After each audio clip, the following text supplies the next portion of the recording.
This podcast is a member of the Voices of Wrestling Podcasting Network. Visit voicesofwrestling.com to hear the rest of our great podcasts, as well as show reviews, columns, opinions, and updates across the world of wrestling.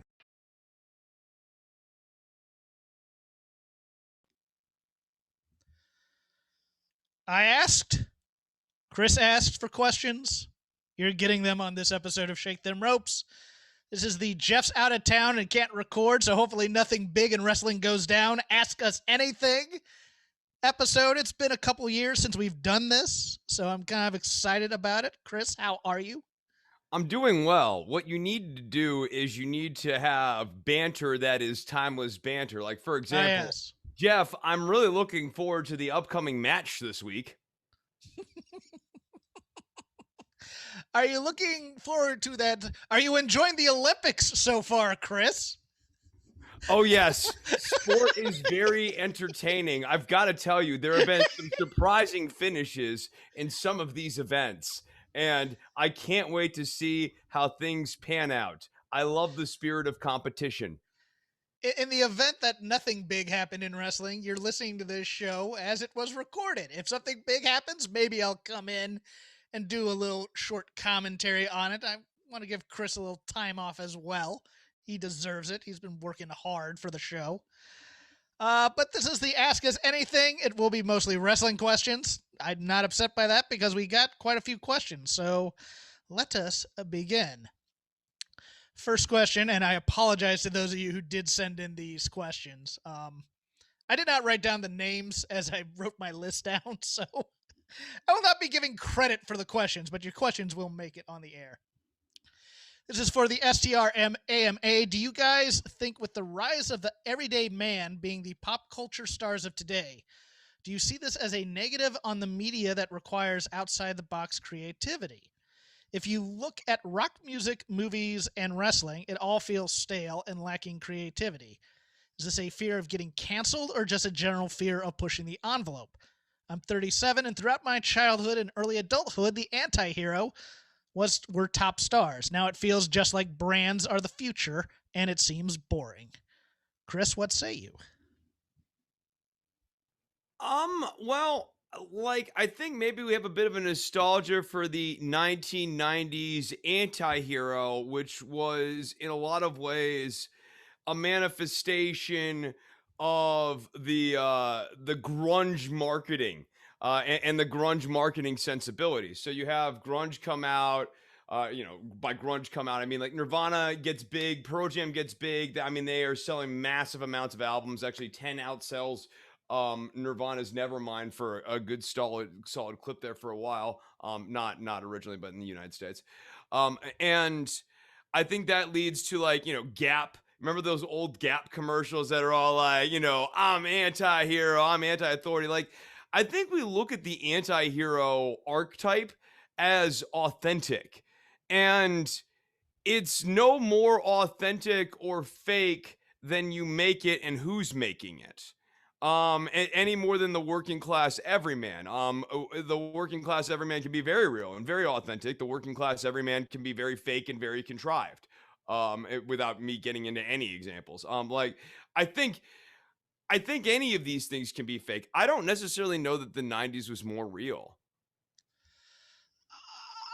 I just think it's a natural progression of all pop culture because, I mean, this has happened in wrestling too. If you look at it, I mean, we go from, say, the optimistic heroes of, say, Superman and Hulk Hogan and, all American, mom, apple pie, American flag types. And then we get into the cynicism of the 90s and stuff. And then the anti-hero comes in. So you get the Punisher, you get Rob Liefeld and the Venoms and the Carnages. And, the guy, the cool villains who kill other villains to be cool. And on TV, you kind of get the same thing towards the turn of the century with The Shield, with The Sopranos. You get the, not everybody's really good. We all have to have our flaws, and we all are, going into the seedy underbelly because, quite frankly, people stop being able to learn how to write heroes straight ahead. And villains are all more interesting because you don't know what they're going to do. Heroes are always going to do the right thing at the right time. So it always became a little bit interesting there. But then I think as we had all these anti-hero things become popular, we then got into straight up nihilism and certain shows where it's just everybody's a bad guy type thing. You know, you have your Breaking Bad, you have Sons of Anarchy, Boardwalk Empire. You know, And to a certain everybody's a extent, you saw that reflected in wrestling too, right? By the late 90s, like everyone was joining the NWO, and you had two different factions of the NWO. I think we look exclusively at the anti hero hits, and sometimes we forget about the anti hero misses as well. yeah, and I think what the everyman type of pop culture, I guess, is what you'd call it now. I think it's a reflection of two things. Number one, studios and content creators and things are scared to death of promoting a failure. It's all about the commerce thing. So they're trying to find a set pattern. And if you saw Black Widow, all Black Widow is a Disney film of the modern genre in terms of Beauty and the Beast and Lion King and stuff like that, combined with the Marvel universe. It's oh, I'm out of place. I'm gonna go on an adventure with my wacky friends to try and find my identity. That's all it is. It's the Disney thing. I think it's part that, and I think it's just part we don't know. I mean, it's trying to find a connection with it. It's art trying to find a connection with its audience in many ways because they don't know how to connect anymore because people are going to boo heroes for some reason. We become that jaded of a culture. Although I think if you promote heroes correctly, people will buy into that. It's just a weird thing where, you know, people start to deconstruct it and if you look at a superhero and if it's the wrong it doesn't have enough melanin in the skin. It's like, well, we can't promote that. That'd be, that kind of thing in terms of the marketing part of it. But just from the creativity part of it, I just think people have they're trying to find how to write basic good guy, bad guy stories, but they don't know how to write good guys anymore. Yeah, and to me, in a certain way, the anti-hero was the beginning of a concession that we don't know how to write a straight good guy, but we can write a compelling character, and that compelling character can be an anti-hero. But For you go through it over the generations. Like in film, for example, like you went from the 1950s and 60s, especially you saw this in westerns. You know, it was the straight up, town sheriff's the good guy and he's going to stand up to the guy coming on the noon train and all this. And then you got into the 70s or late 60s and you get those kind of anti-westerns, you know what the though? Maybe spaghetti that speaks to westerns. a more interesting trend in terms of those type of pieces of art. Then that the late stage when that pace of art, like westerns, like they kind of peaked in the 50s and 60s, and then you had that second run, that late run with the Clint Eastwood films where you have a lot more anti-heroes, but that's sort of the last gasp of that genre. By the It, 80s and 90s, you don't really have westerns like that. but the western, the cynicism of the western, then it kind of broke through, and then it became the action movie with Stallone and Schwarzenegger, and that's the all American good guy, blah blah blah. And then as we get into the mid 90s and we start deconstructing every single kind of genre and it becomes more like inside jokes. Oh, is this the part where the sidekick gets killed type of type of thing? Everybody's kind of self-aware in it, and you have these things like the Expendables, which is just it's just every cliche thrown into the same movie with everybody who's ever been in an action film.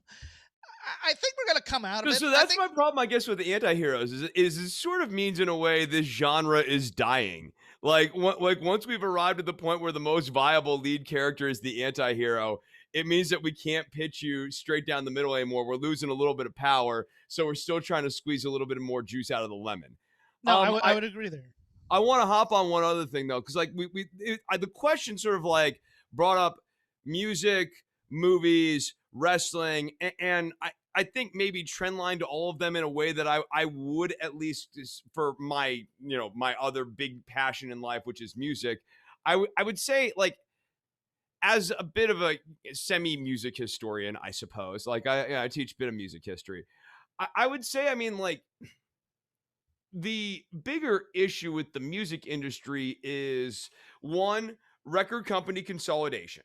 So in the 1960s, you had a lot of regional record distribution companies, which makes a lot more sense for the way the music industry works. You have bands in your local scene. There's a local record company. That local record company helps get those bands distributed nationally. They figure out which one of those bands has any sort of national appeal, if any. And then you have bands from Detroit, bands from Nashville, bands from New Orleans, bands from Dallas, bands from Los Angeles, bands from New York. And it's no accident that you have these scenes with these labels in the 60s, the 70s, all the way into the 80s.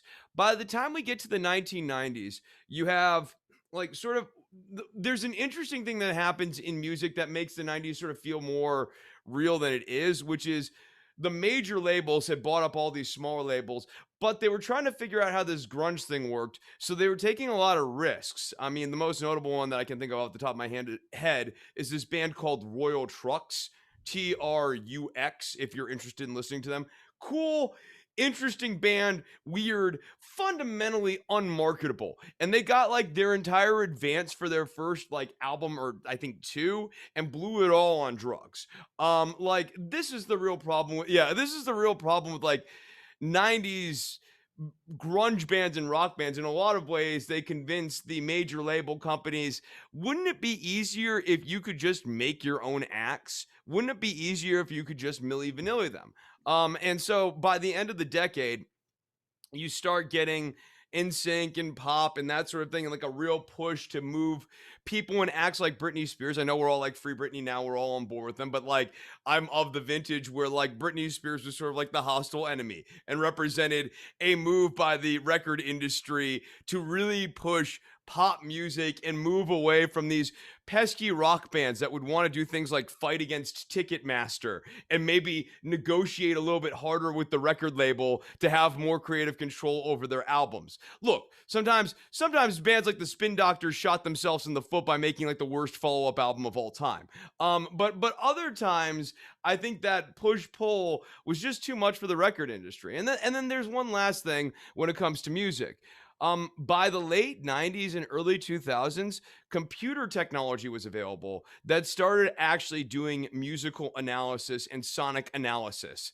And all of these nerds in their corporate boardrooms love to have like some sort of pie chart or Excel graph to show what, why this piece of music is algorithmically viable. But as we know now, or as many of us are kind of becoming aware of, whether it's Facebook, Twitter, YouTube, algorithms have biases built into them.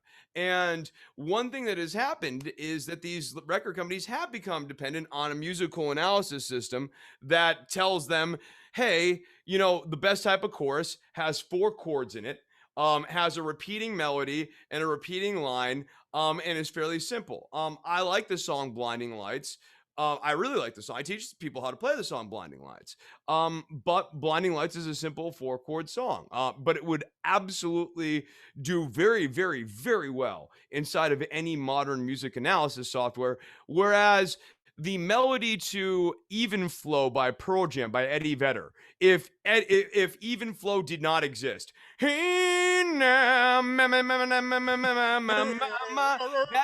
that is not passing any sort of computer analysis as, yes, history tells us that this is a good melody because there's a wide range of songs from the Beatles to the Black Sabbath to Led Zeppelin to Motley Crue where everyone sings no, like everything about that melody suggests that it wouldn't be viable, but the reality is we all know that song, we all like it, or like everyone knows it, and everyone had a time at least in their life where they're kind of like, this song's pretty dope. All right, maybe it gets overplayed, but like it's a popular song. So I think increased reliance on computers, increased corporatization, decreased locality, and a changing nature of the business. And then last but certainly not least, the increase of online music piracy and music streaming and downloading. It's no longer about selling records. I mean, a band like Metallica got big in the 1980s through bootleg tapes. handing out tapes of themselves to everyone. And like, it's basically impossible to imagine doing something like that now. You tell everyone go to your streaming website, but you also kind of have like no hope of actually selling anything off of that website. You just have to hope people come to the show. So the model's really changed. And I think like that's why indie bands can't really do it, and the only music that like really can get pushed is corporate music, because it's so hard now for independent bands to really kind of make and distribute their own art. So I think it's a little different than the movie theaters. Jeff's answer for like, you know, movie studios and stuff, and like we were talking about with the anti-heroes, and like I think that's one answer. I would say that music's a little bit different. And then wrestling is its own third lane. I mean, like on the answer with music though, I don't really think getting canceled comes up too much. No. I have thoughts. I have thoughts about music. Thank you very much.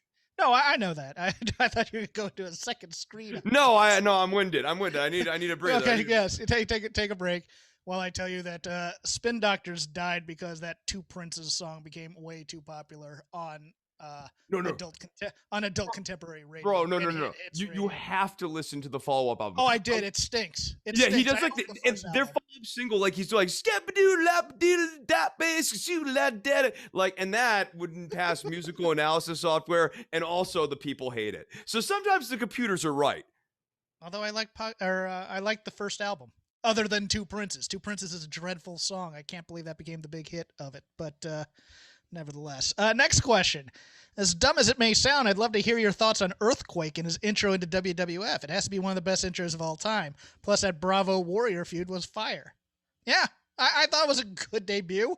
Seemed obvious to me that John Tenta was a wrestler, that this was going to be nothing but trouble. But, I mean, I was already a little jaded on WWF by the time that angle came in, but it's a perfectly fine angle. It did what it had to do. It introduced a big major threat.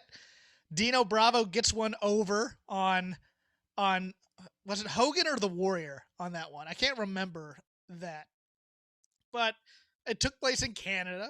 Yeah, it was a great angle, I thought. Yeah, I don't really have intense thoughts about the John Tenta debut as Earthquake.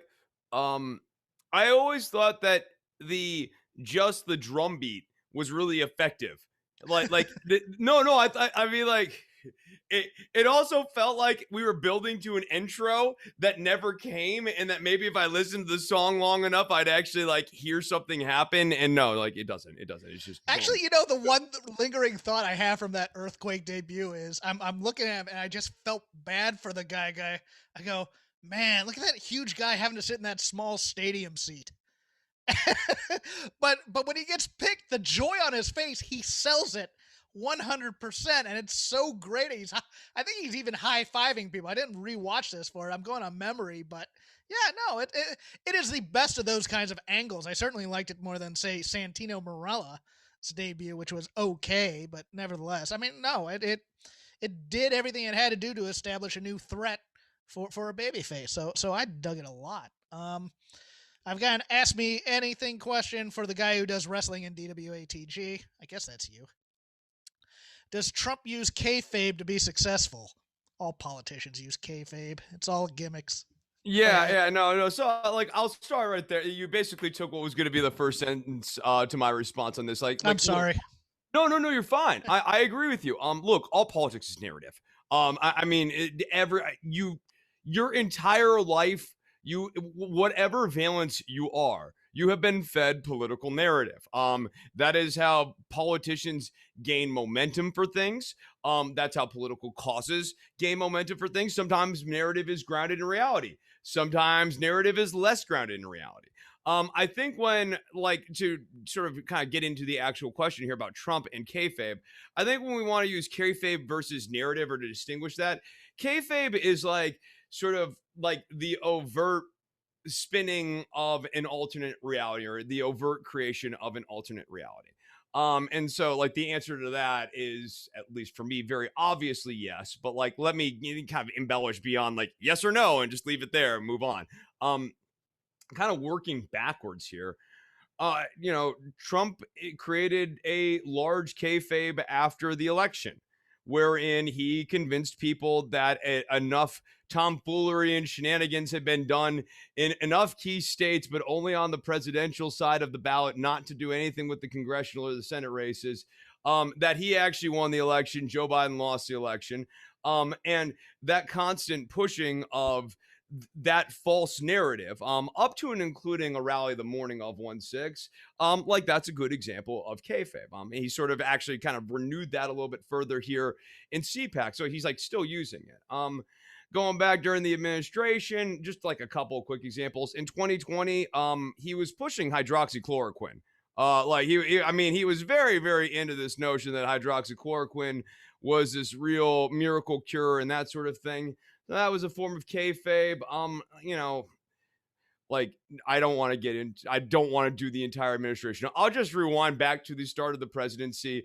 On inauguration day, when he delivered his like address after being inaugurated, he asserted that it wasn't raining when it was in fact raining. He had Sean Spicer go out and say this is the biggest crowd in the history of anything ever, period. You know, in the 2016 election, he was asserting as he was going into the final weeks of the campaign that Hillary Clinton was engaged in voter fraud, and that if he lost, the only reason he lost would be because of voter fraud. The answer is yes. The answer is yes. He does it in this sense.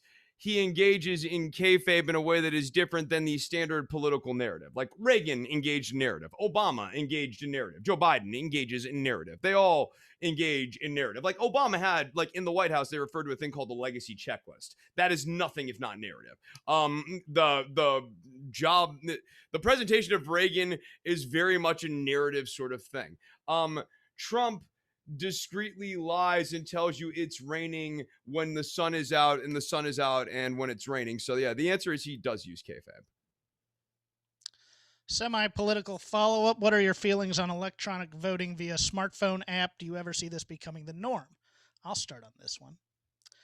No, I don't. In fact, I think we're gonna go back to possibly just paper ballots, not even scantrons, because I just think everybody on all sides is worried about different things, from the John Kerry election, the Diebold machines. Oh, it's obvious that so-and-so is into that, to this year's crap. I think it's going to be show an ID, get a paper ballot, fill it out, sign your name, turn it in, count them.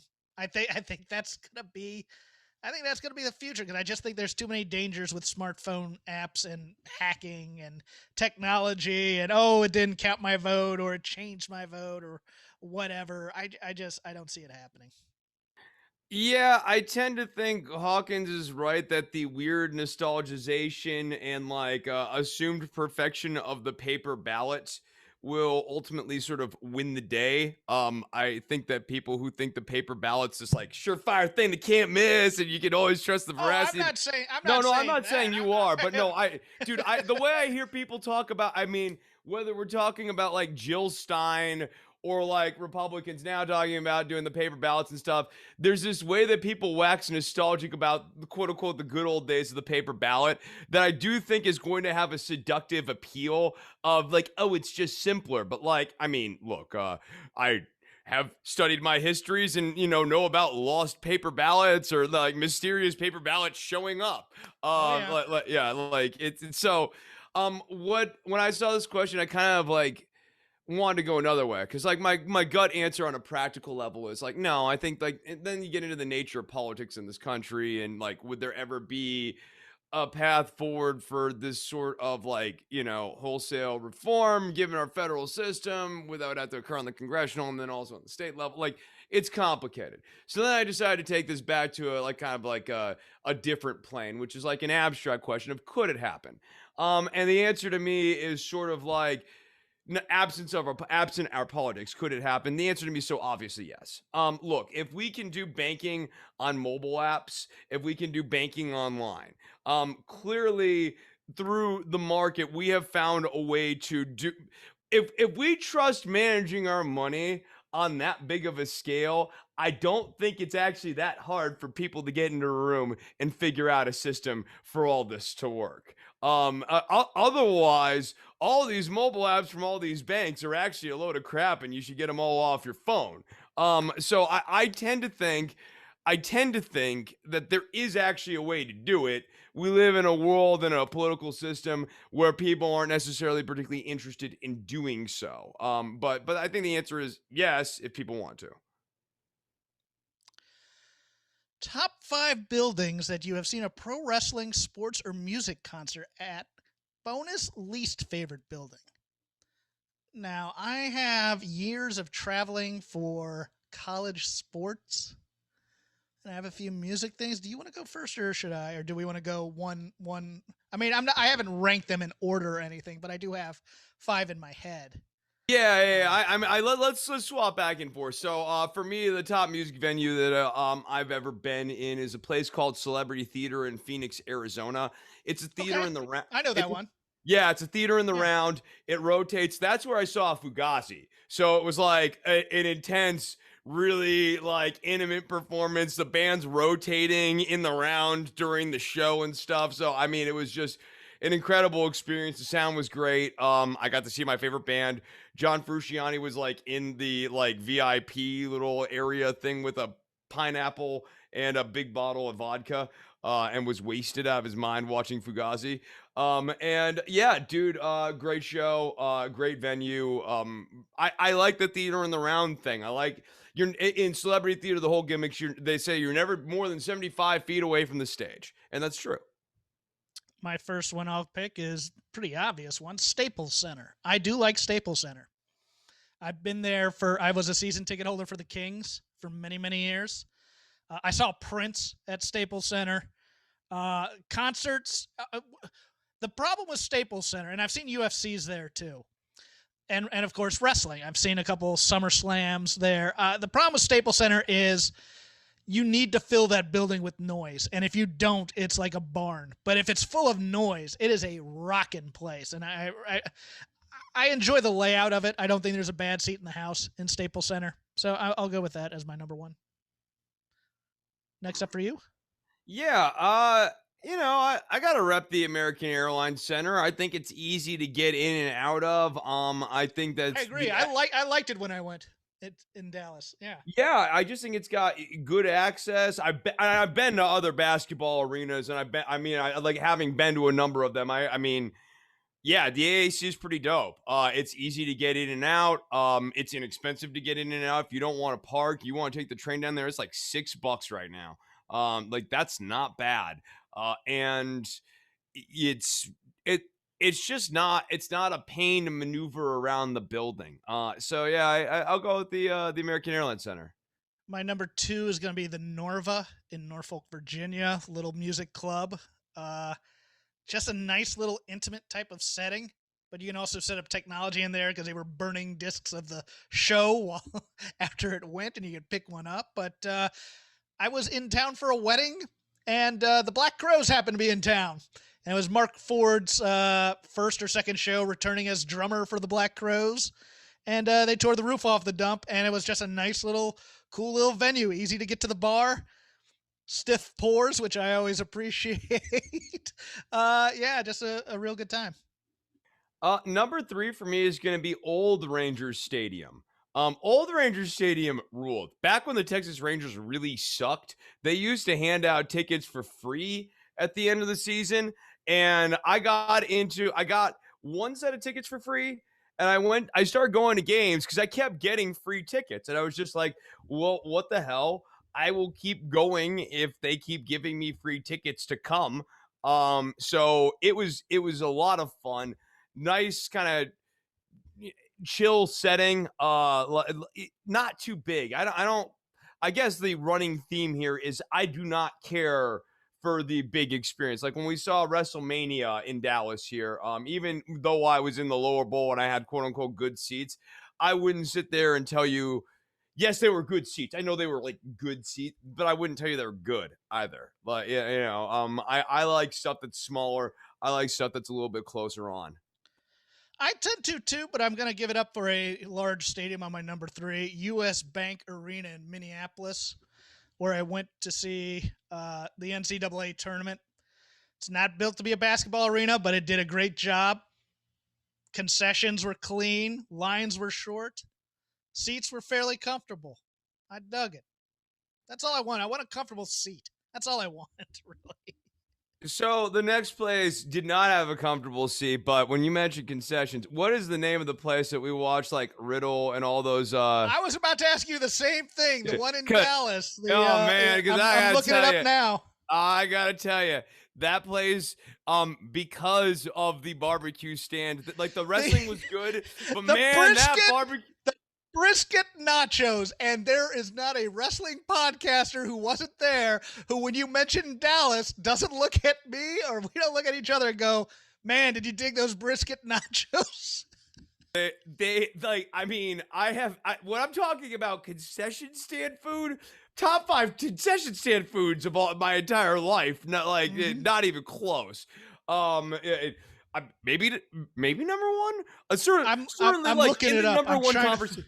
Yeah, in the number 1 conversation. So like for me, that was pretty baller. Cause like, look, like, yeah, I want to watch. I got an answer for you. Eddie What? Dean's Ranch, and it is Eddie on my Dean's top 5 as well, because Yeah. that place is also kind of weird and kitschy, and Kota Ibushi's jumping off the balcony in the 6-man at the main event. Yeah, that's on my list too. So that was going to be my 5th one. So yeah. Yeah. So that's number 4 for me. Okay, so I gave you Eddie Dean's Ranch as well. Oh man. Give another one, because I gotta think of one. Yeah. So you got to get your number 4 in. I got to get a number 5 in here. All right. So if I'm thinking about number 5, I got to tell you, when I first, I think it's called Chase Ballpark now. The Bank One Ballpark was what it was called in Arizona when they first opened it up. I went when like the Diamondbacks first started. I know a long time ago. But like I went to those early games and stuff when they first opened it up, and like that was really kind of mind-blowing because it was like they air conditioned the desert. And like, I mean, it was really crazy to be in there and be like, this is really comfortable. It's actually like they have managed to temperature control a really, really large space. Like I couldn't believe they pulled it off. Is basically was my thought. I mean, obviously, like you can think about the environment and all the other stuff, but like Bank One Ballpark was a pretty big deal for me. The Wiltern, which is a concert hall here in LA, always a nice. It's kind of a throwback place. There's nice big balconies there. It's a little bit smaller than the Palladium, which is kind of cool, but the Palladium's kind of a dump. The Wiltern's a little bit more classy. The sound carries really well there, and you can see any kind of concert there and not be. You're never gonna feel crunched in there, even if you're standing. But you can also see music or comedy there. So the Wiltern would be my number 4, I think it is. Do I have one more to go? No, because your Eddie Dean is 5. So Eddie Dean is 5. You're done. Okay. I'm done. My honorable mention. Worst. Go with wait, worst. I want to throw an honorable mention. Go ahead. My honorable mention real quickly is a now defunct place called Stone Deck Pizza, which used to let me play all the time. Good food, bad sound. But like the band used to get $50 in comp food and or alcohol. And man, for $50, you could have yourself a very good time as a band. And eat well, play well. They always let me play whatever I wanted to play, so that was cool. Worst venue that I've ever seen, or I've ever played in, or ever seen stuff in. You go first. I have 2. One from my wrestling music days and one from college football days. The Richmond Coliseum is a dump. It is in the middle of a crime-ridden area. It's just a cramped. There's no breeze going through that place at all. It is just a dump, and it's a miserable experience anytime you had to go there. And then the city of Shreveport, Louisiana. The entire city is just garbage. I went there for the Independence Bowl in 1994, 1995. It's basically a high school stadium. It rained the entire time. It's also in straight up. Let's put it this way: they're like condemned houses around the arena or around the stadium, and the stadium's still the worst thing in that neighborhood. So yeah, that. I mean, I'm really racking my brain here for the worst place I've ever seen a show. It would, I can give you a time. It would have had to have been in college, but like it might have been a house show. God, I'm just trying to think. Like, where's the worst place I've ever had to play? Oh, I'll tell you the worst show I ever had to do was out on a sidewalk, and it was 45 degrees, and we were doing all this like technical music from video games, and my hands were like fucking freezing as I am. Yeah. Clean that one up. Bing. As I am trying to make my way through all these different songs. Like that was pretty horrible. And we had to do 2 hours that night. That stunk. I didn't even count comedy venues because most of them suck anyway. Just there's one thing or another that sucks about every comedy club that I ever worked. Although I did work a strip club once, and if you know me, that ain't my brand of comedy. Hey, Chastity will be up next, but here for some esoteric humor, Jeff Hawkins, everybody. Yay! I'm 19. I'm doing literary references, thinking I'm the next Dennis Miller. Oh, what am I even doing on this stage? These are more towards me, Chris, but feel free to enter in these next two. Hopes for the Suicide Squad movie coming out. Longtime listeners know my love of Suicide Squad to the point where I pitched it in 1996. Wrote a screenplay, the whole deal. I have high hopes for it. I think it's going to be very, very entertaining. I think James Gunn is a lot better than David Ayer. It's not going to be the Suicide Squad I want because the one from the 80s was pure Reagan cynical politics type of thing and intrigue. This is going to be more for you comic book lovers. If you've ever read the second incarnation of the Suicide Squad book, which was written by Keith Giffen, he of the Ambush Bug fame and also the what's known as the Bwahaha Justice League. He did a thing where like he was like, okay, it's called Suicide Squad. Why aren't more people dying? And so he used that for black humor, and people would die in weird comedic ways. That's what I'm expecting. I know pretty much just from reading all the comics from the old days, I know who's going to die probably. So I'm not going to spoil that for you, but I'm looking forward to it. Chris, you have any thoughts or no? Look, everyone is into different stuff. Superhero movies and that sort of stuff's just never really connected like on that deep of a level for me. So, I don't have any thoughts because I don't know. Everyone hates how few Marvel Capcom Universe movies I've seen. So I try not to bring it up too often. Well, you're not gonna like this next question then because it's an MCU question. If you had to do a Thunderbolts, it doesn't upset me. It doesn't upset me. If you had to do a Thunderbolts Dark Avengers in MCU, who are your picks? I just go with the straight ahead story of the introduction of the Thunderbolts, who are really the masters of evil in disguise. I find some way to get rid of the Avengers. I have these villains who are disguised as heroes save the day, and I do the first reveal as Daniel Bruhl as Baron Zemo, who is great in the Falcon and Winter Soldier show. And I go from there. I quickly introduce them, and then I tell the story of how these bad people are dealing with being loved and whether or not they fall in love with being a hero and what their ulterior motives are. I think that's the best way to go. I go with the original lineup, the five, Zemo, Beetle, Moonstone, Songbird, and Fixer. Just make it a simple, straight-ahead origin story. I don't know the answer to this, so were either of you ECW fans at any point? Oh, yeah. 93 to win. Everybody got rated in, 96 or 97?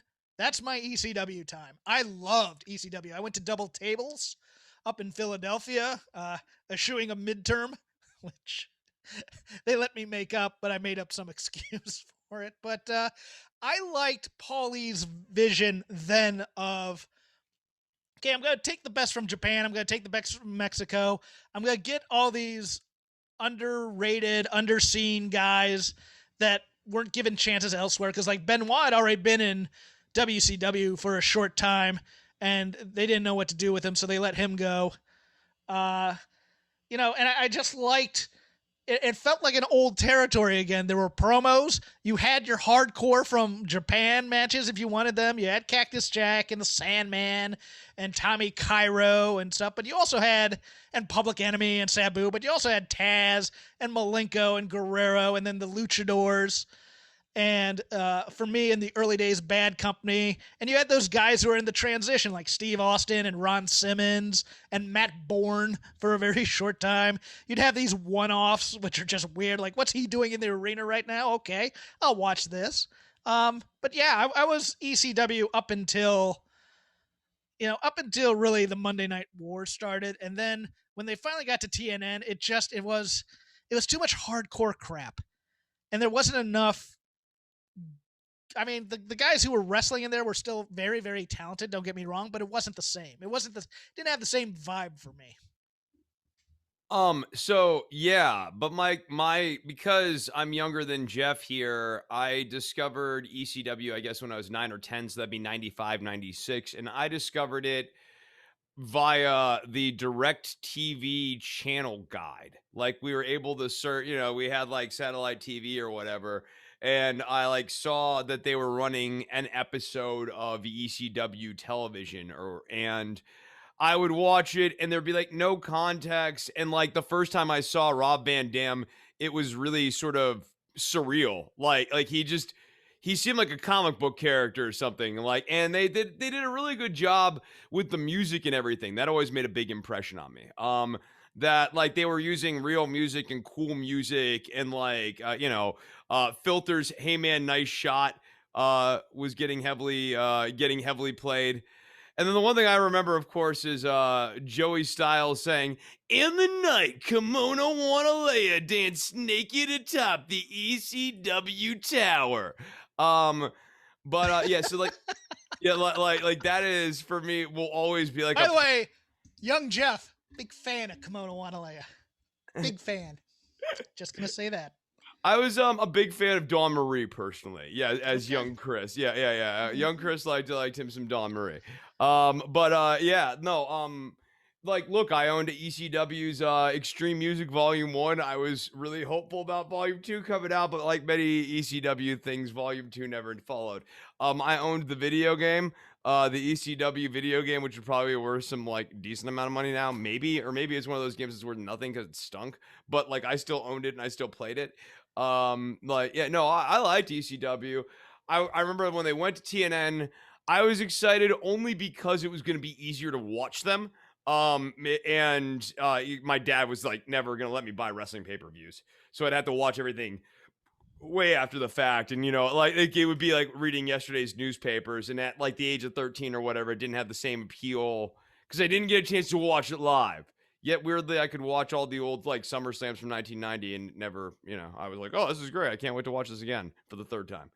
So got about 5 left here. We can get through most of these, I think. This is so weird.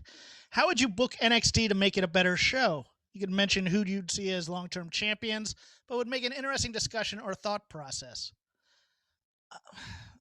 See, this is hard because let's talk about what NXT is doing wrong, right? Like, am I allowed to break off NXT from anything Vince McMahon touches and do it? Because then everybody knows what I like. I like tag team wrestling. I like squash matches, and I like slow builds to big events. That's what I do. I do mostly squashes and promos, and I'd build feuds, but I'd have maybe 1 or 2 TV main events every week, as opposed to running through the entire talent week after week after week. I would just go back to old school booking, but the problem is you can't book NXT anymore without. But so how I'd actually probably go in there is I'd go, "Hey Vince, what do you want out of NXT? and how can we do this without you screwing everything up?" And I would actually make it an actual, part of the extended WWE universe, like a comic book. I would make it part of the world, and I'd use the world, and I'd build NXT up.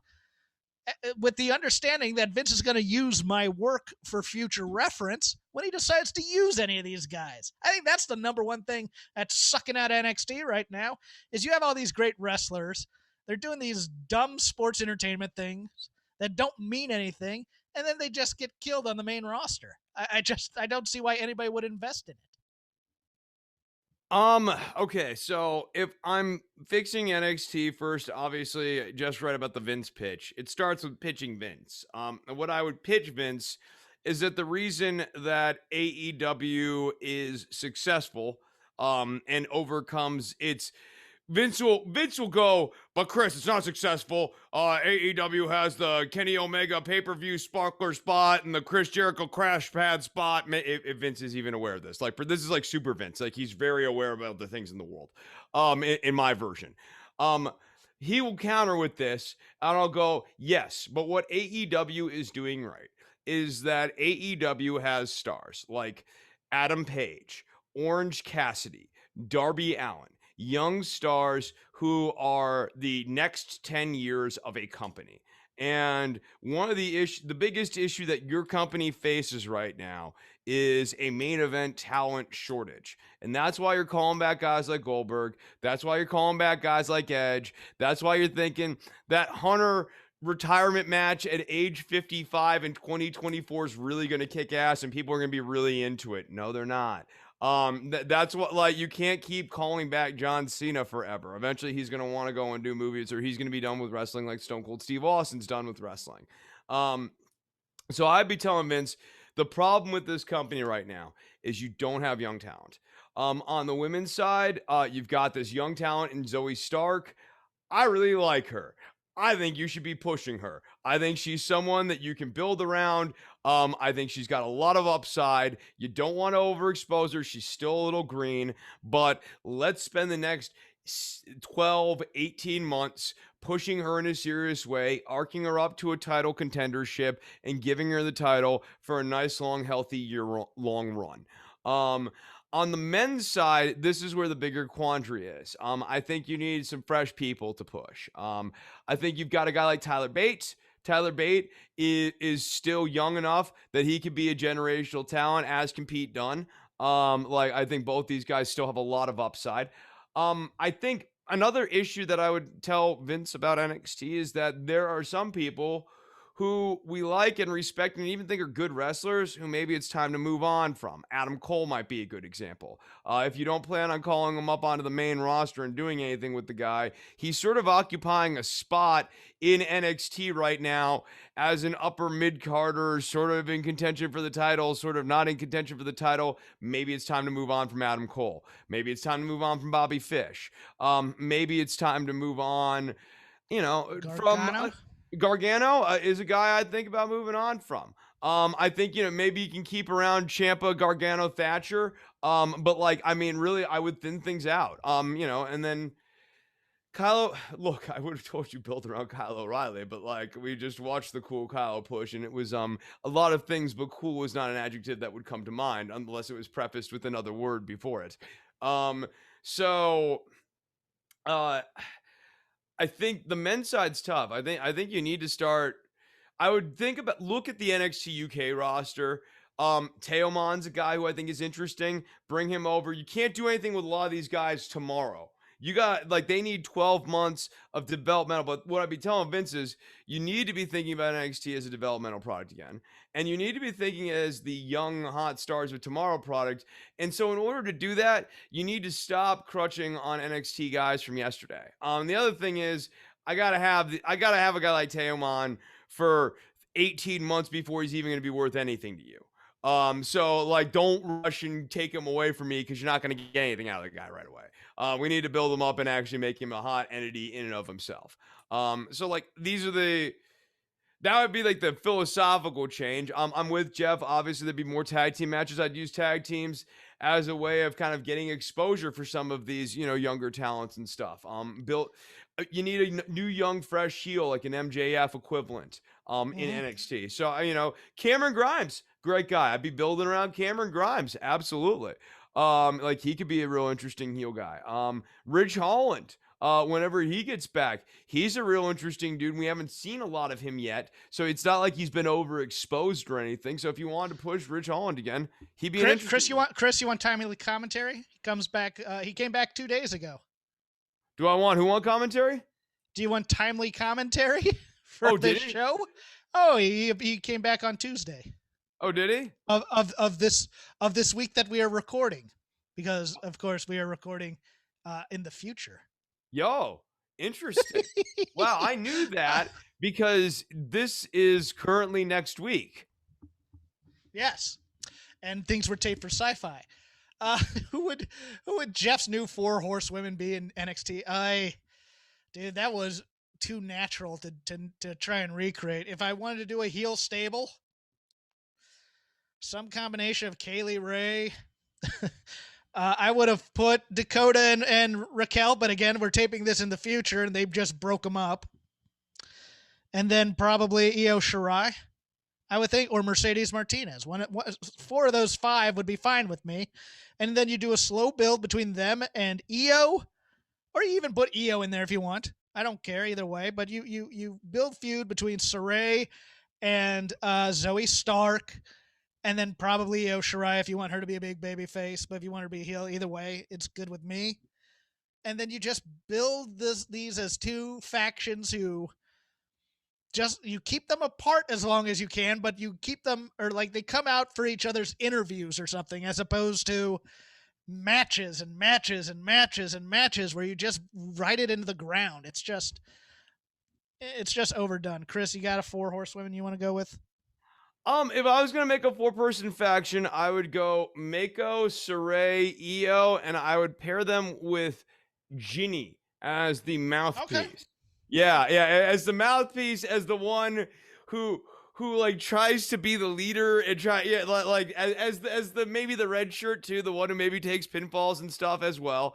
But yeah, I would have those 3 and a mouthpiece.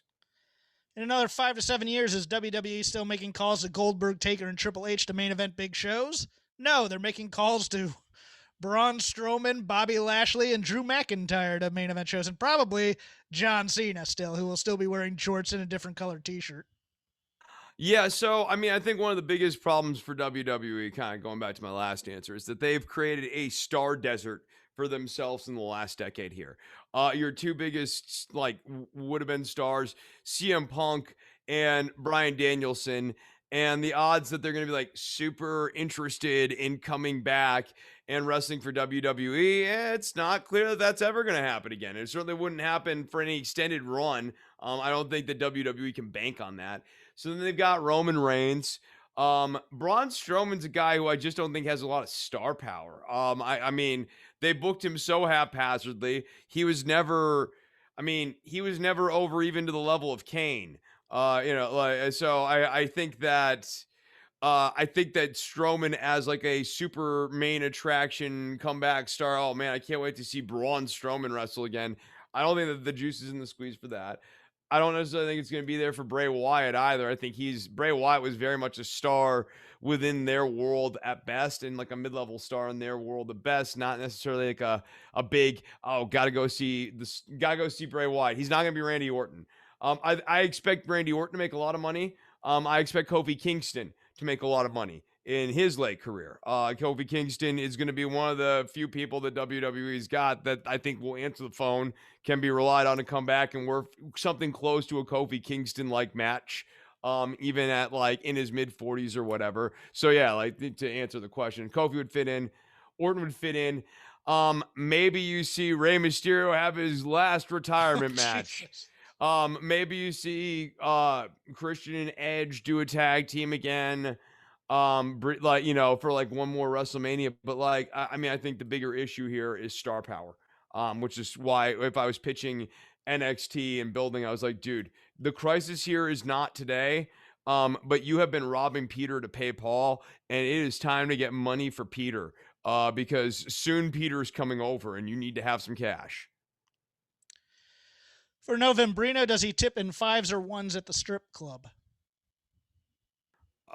I've actually only been to a strip club one time, and it was for my friend's birthday, and it was weird and not my thing. So Yeah, so there. no, You guess I'm who's not. doing No, it for me. I'm not trying, and I'm not like, oh, that makes me cool or whatever. It's just like, No, no, no. yeah, Don't worry about it. you know, I'll tell you. I'm not I'll tell you lording over this. anyone morally. It's just not my thing. I'll tell you the source of that question. It all will make sense after that. Finally, any reckless speculation on if Ronda ever comes back, and if you could see any other MMA stars come into wrestling, like Amanda Nunes in AEW? I I could see unsuccessful MMA people go into pro wrestling very easily. Um, I think Ronda comes back for a Mania. I don't think she comes back full time, but I think she comes back on her terms. She's going to get her payday, and then she's not going to want to deal with any of Vince's crap anymore. And she's going to leave and take care of her kid. I don't see Amanda Nunes doing it, really. But is there somebody out there who could? Sure. I can't think of who I'd want to. You know, I could see Paige Van Zant going into training like soon because she's getting tired of getting hit in the face. It's the people who don't like MMA who are going to go into pro wrestling because they think it'll be easier. That's what I think. The people who are really good MMA people don't want to deal with the backstage crap of WWE. You know, they might train and go to AEW as a, you know, special attraction, but I don't know. I think Amanda Nunes is going to go retire with her money after this. So, any thoughts on Ronda coming back or any other MMA people?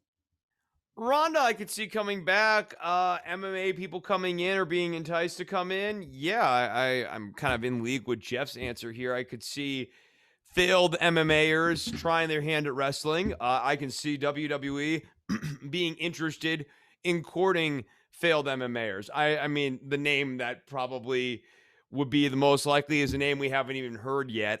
Maybe there'll be someone who really works his or hers MMA career as a way and a vehicle to sort of build buzz for themselves versus actually do a lot of fighting. Maybe you pick up somebody from what's that like kind of circus boxing thing that's the you know what I'm talking about. Jake Paul does that, and Celebrity boxing type yeah, the stuff? Nate Robinson thing, you know, where Nate Robinson Yeah, boxes. oh, yeah, yeah. Yeah, that thing. Like I could see people maybe even coming out from that. Like, um, I think WWE will be getting adventurous and trying their hand at getting stars to come in. Actually, here's a weird prediction, but like I could see future WrestleManias be a lot more like celebrities trying their hands at wrestling. Like not Matthew McConaughey, but some dope like in the vein of Matthew McConaughey going, I want to have my first wrestling match ever. And WWE being like, hey, at least it'll get people in the house. We'll see what happens when, we let, Bad Bunny? right. Right. Especially after the Bad Bunny experience, the hope is maybe we could get some of these guys to have a good match. And I mean, the Bad Bunny thing might actually be poison in a weird way. The only problem with that is there's always that weird thing where WWE takes celebrities and makes them seem smaller because they put WWE over the actual celebrity. And it's like, no, he's the attraction, not you guys, type of thing. And it always feels that way in some respect. It's like, why is this celebrity slumming to do WrestleMania as opposed to they never ever whether it's an inside star or an outside star want to let the star elevate the brand. They want right. they want the star. They don't want they want the brand to elevate him. Yeah, exactly. Or her. Exactly. Yeah, right. Well, that'll do it for Ask Us Anything. We may do it in a couple more years if we're still around. But you can follow me on Twitter at CrapGame13. You can follow Chris at DWATG Enunciate Hawkins. You can follow the show at Shake Them Ropes, all one word. We are part of the Voices of Wrestling Podcasting Network. You can also watch us on their YouTube channel, youtube.com/Voices of Wrestling. Chris does another podcast, as has been mentioned on this show, called Don't Worry About the Government. That is where DWATG comes from. think of a mnemonic device to remember that. Chris, plug your show. Yeah, it's interesting too. Fun story about that, Jeff. I came up with that in the same way that Vince Russo comes up with acronyms. I started with DWATCA and worked my way backwards. Yeah. You can find it at don'tworry.tv, on patreon.com/DWATG, on iTunes, on Stitcher.